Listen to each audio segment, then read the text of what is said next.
अस्सलाम वालेकुम। आइए हर नमाज के बाद आपको सिजदे शुक्र का एक ख़ास तरीका बताते हैं।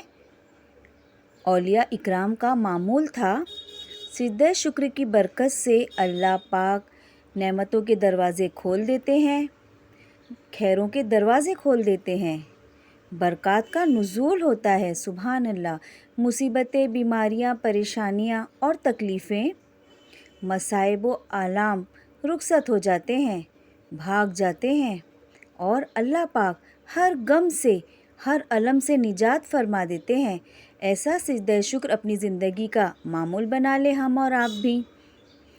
हमने क्या करना है, जब भी हम नमाज से फ़ारिग हों, फ़र्ज़ों से फ़ारिग हों, सुन्नतों से फ़ारिग हों, नवाफिल से फ़ारिग हों, हमें चाहिए कि उसी तरह किबला रुख दो जानू बैठ कर एक सिजदा करें और सिजदा करके सिजदे में 7 बार हम पढ़ें अल्हम्दुलिल्लाहि रब्बिल आलमीन, अल्हम्दुलिल्लाहि रब्बिल आलमीन।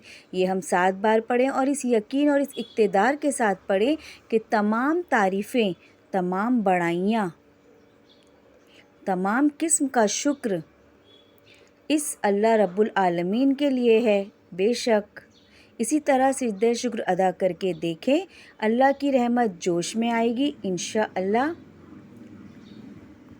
क्योंकि अल्लाह ताला शुक्र करने वाले को पसंद फरमाता है और जो शुक्र करता है अल्लाह ताला उस पे और नवाजिशें अता करता है, उसकी नेमतों को बढ़ा देता है, उसकी रहमतों को बढ़ा देता है।